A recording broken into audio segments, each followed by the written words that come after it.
दोस्तों नमस्कार, स्वागत है आपका आपके अपना चैनल शिक्षा नीति पे। दोस्तों पिछले दिन आपको मैंने वीडियो के माध्यम से बताया था कि वेटिंग लिस्ट आने वाला है DLRS 10,101 पोस्ट के लिए। लेकिन वेटिंग लिस्ट जहां तक खबर थी कि 27-28 तक आने वाली है, 27 या 28 अगस्त तक आने वाली है, लेकिन वो नहीं आई, जिसके लिए मैं ये वीडियो अब बना रहा हूँ। तो अभी फ़िलहाल इसको लेकर अपडेट नहीं है कि कब तक आएगी। उम्मीद है कि सितंबर के फर्स्ट वीक तक कुछ ना कुछ इसके रिगार्डिंग नोटिस या फिर फाइनल रिजल्ट भी आ सकता है। लेकिन फ़िलहाल आपको बता दें कि रिज़ल्ट आपका कैसे बनेगा, ये कई लोगों का प्रश्न था कि किसका होगा नहीं। कुछ लोग मैसेज कर रहे हैं कि कितना रैंक तक होगा, ये होगा वो होगा। तो इसके लिए मैं ये वीडियो बना रहा हूँ कि किस रैंक का होगा नहीं होगा, ये आप लोग अभी वेरीफाई नहीं कर सकते, क्योंकि रिज़ल्ट बनने का दो तरीका है। अगर उस तरीक़ा से बना तो किसी कैटेगरी में ज़्यादा, किसी कैटेगरी में कम, ये भी हो सकता है। अगर नहीं बना तो फिर नॉर्मली जैसे आप देख सकते हैं कि कट ऑफ अलग अलग कैटेगरी का अलग अलग है। अब मान के चलिए कि अगर जनरल का कुछ सीट है तो उस सीट पे किसी एक कैटेगरी का कब्जा हो जाएगा, जिसका कट ऑफ हाई गया होगा उसका यहाँ पे कब्जा हो जाएगा। तो वो नहीं हो सकता। कहने का मान के चलिए कि आपकी किसी कैटेगरी का अगर कट ऑफ मान के चलिए कि ज़्यादा है, एक सेकंड के हम लिए मान के चलिए कि जैसे BC का कट ऑफ अगर ज़्यादा हुआ तो BC का अगर, वैसे अभी कट ऑफ मुझे ध्यान नहीं है, मान के चलिए कि 69 के आसपास हुआ और किसी कैटेगरी का 64, तो अगर जनरल में सीट्स खाली होगी तो जनरल के सीट्स तो 69 वाले को चला जाएगा पूरा का पूरा। तो ऐसा भी हो सकता है। ये भी एक संभावना है रिजल्ट बनाने की। और दूसरी संभावना जो है वो ये है कि किसी कैटेगरी में अगर सीट खाली है, मान के चलिए कि जनरल का सीट खाली है।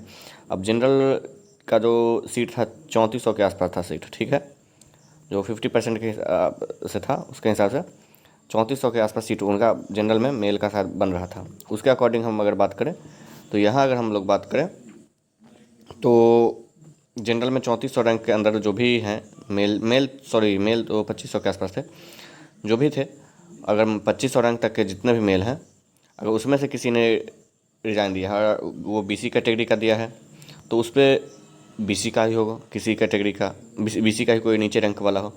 या फिर तीसरा जो तरीका है वो ये है कि भाई जितना भी UR का सीट खाली हुआ है, UR के अंदर सेलेक्ट कैंडिडेट का, और जितना भी मतलब नीचे बचे हुए हैं, तो एक बार जो भी मान के चलिए कि 2500 में से 2000, 2001, 2002 ये सब सीट खाली है, तो वहाँ उसको जैसे ही लिस्ट से हटाएगा, वर्तमान कैटेगरी वाला लिस्ट से हटाएगा कि ये लोग अब इसके पार्ट नहीं है, वैकेंसी का पार्ट नहीं है, वो ऑटोमेटिक ऊपर शिफ्ट हो जाएगा। तो नीचे का सीट खाली हो जाएगा। ऐसे में कैटेगरीज में सीट बच जाएंगे और बाकी उन लोगों को हटा के और बाकी का रिजल्ट निकाल सकता है। तो ये सारे तरीका हैं। अगर इन तरीक़ों की बात करें हम, एक बार मैं आपको एक तरीके से समझा देता हूँ कि मान के चलिए कि एक 1600 रैंक वाला जो है लड़का या तो रिज़ाइन दे दिया या फिर ज्वाइन नहीं किया। फिर 1602 वाला मान के चलिए रिज़ाइन दे दिया या ज्वाइन नहीं किया। अब 1603 वाला मान के चलिए वो ज्वाइन कर लिया है। तो जो ज्वाइंड लड़के हैं 1602 और 1600 वाले हट गए। अब जैसे ही ये दोनों को हटाएगा उस लिस्ट से, जो भी रिजल्ट है उस लिस्ट से 1600 रैंक वाले का, ये 1600 वाला 3 वाला जो है वो आ जाएगा, 1601 वाला जो आ जाएगा वो आ जाएगा 1600 रैंक पे, और जो 1604 वाला होगा वो आ जाएगा 1603 वाला जो है वो 1602 रैंक पे आ जाएगा। तो ऐसे करके अगर बात करें तो हर कैटेगरीज का मतलब UR का भी भर जाएगा और बाकी कैटेगरीज का सीट ऑटोमेटिकली डाउन होके और सीट वहाँ से खाली हो जाएगा। तो ये सारे तरीका हैं जो बन सकते हैं रिजल्ट। लेकिन फ़िलहाल कैटेगरीज में या फिर ये जो बातें आ रही है कि किस में कितना सीट खाली है, वो किस कैटेगरी में कितना है, किस ज़िला में कितना है, इससे मैटर नहीं है। कई लोग बोल रहे हैं कि 700 खाली है तो इसका इतना तक रैंक तक हो जाएगा, ये हो जाएगा, वो अलग मैटर है। हालांकि इसके बाद वीडियोस तो आने शुरू हो जाएंगे यूट्यूब पे, लेकिन फ़िलहाल अगर बात करूं तो कितने सीट खाली हैं उससे मतलब नहीं है। मतलब यह है कि किस कैटेगरीज में कितने सीट खाली हैं, क्योंकि यहाँ कैटेगरी वाइज जो होता है वहाँ आपका वेटिंग लिस्ट के बाद भी जिस कैटेगरी का जितना आरक्षण है उस आरक्षण के हिसाब से जितने ज्वाइंट लड़के हैं वहाँ दिखाना पड़ेगा।